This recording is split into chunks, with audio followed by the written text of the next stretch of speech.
Hey everyone, good morning, happy Friday, happy February 1st. It's Wear Red Day. I think the whole month of February is Heart Day and Heart Health Month. So happy Heart and Red Day to you. I'm even wearing the scariest lipstick color for women, and that is red. Um, I always find it just frightening. So I'm going to be honest with you. I've done a lot of YouTube videos, but never YouTube Live.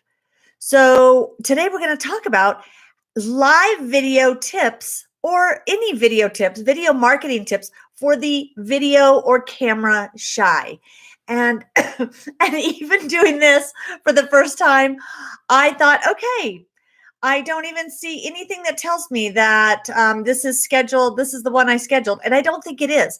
I think the one I scheduled is on my YouTube channel. And when I clicked go live, it looks like it started a whole new channel. So, I mean, a whole new feed. So the first tip for the video or camera shy is let it go. Let it go.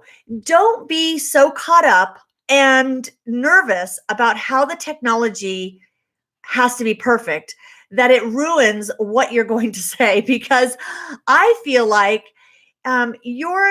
everyone's along for the ride with you, and as long as you can just pick up and keep talking about your topic that you were here to talk about, then you'll be fine.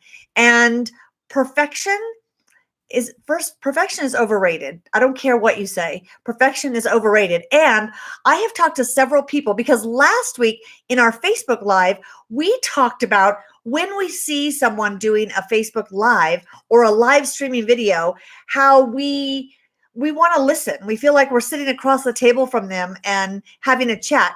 Versus when we see a video uploaded that has a salesy intro or a professional intro with the text overlays and everything else, we kind of feel a little suspicious that it might be a sales video, and we don't always tune in. And I actually was sharing the story that one of our clients said, as much as she likes perfection and doesn't like doing live videos, she noticed that she passes over the polished videos. So that is one thing to keep in mind as you create video content is don't try to be perfect. Try to be real and try to connect with your audience and share tips that will be helpful to them. So I want you to keep that in mind as you create video content.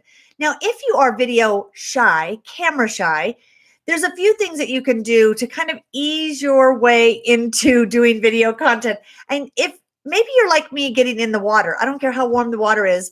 I don't like to just jump in. I know everyone says you got to just jump in. I like to go in one step at a time and ease into the water. So if you're wanting to ease into video content, then here are some tips.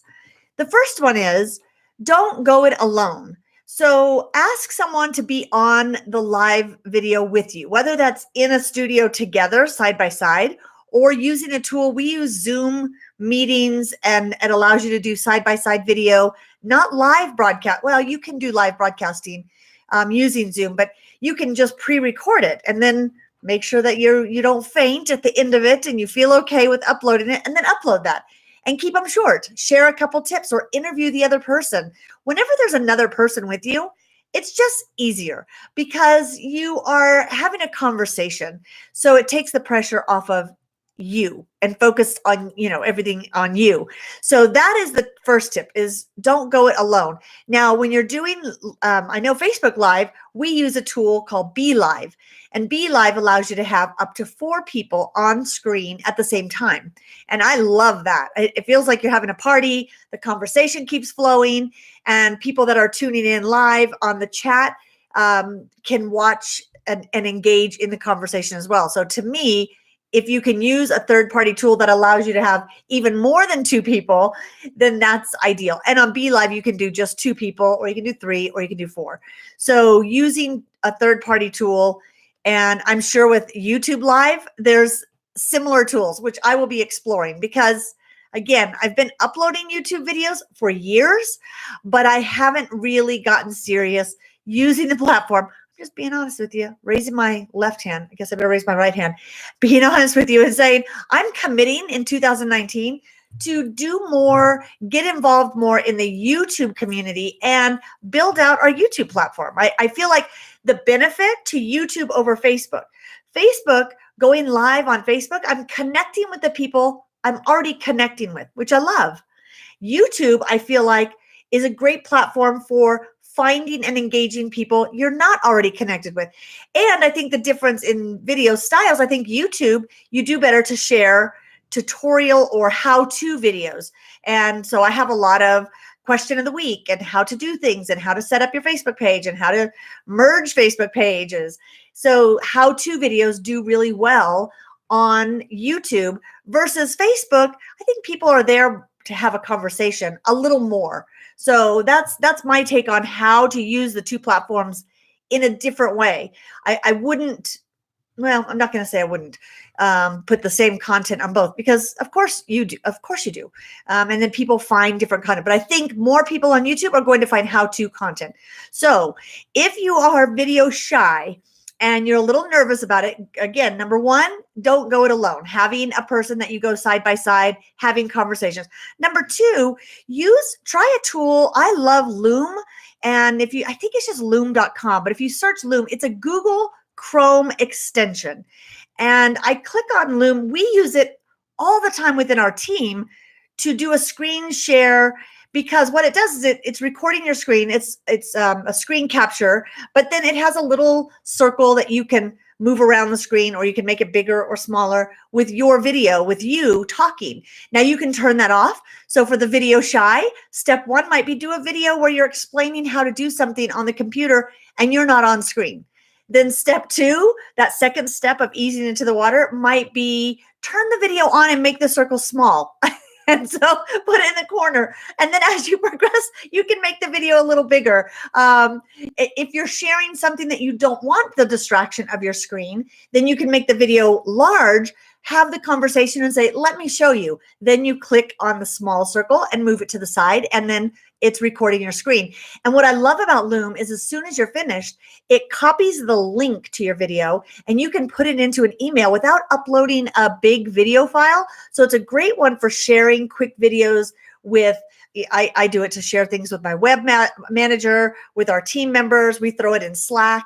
And so Loom is the tool that we use for that. And there's a lot of screen sharing. Camtasia is a great screen capture.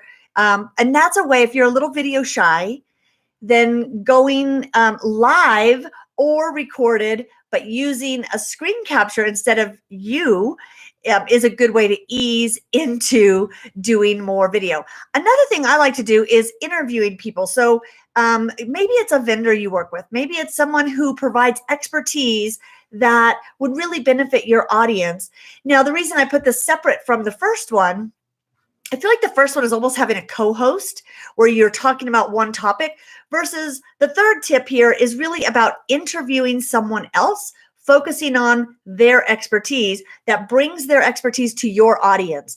And I love that because I'm always selfish. I find people that I want to learn from and I want to interview them. So it's a great way to learn from the person and share that information with your audience. So those are great tips and great ways for the video shy, camera shy, to go and start creating more video content in your marketing mix. And again, try it on YouTube, try it on Facebook. I think both of them have a place in your marketing mix, and they have a little different role to play and might reach different audiences. So I would love to hear from you. What are your video tips if people are a little camera shy?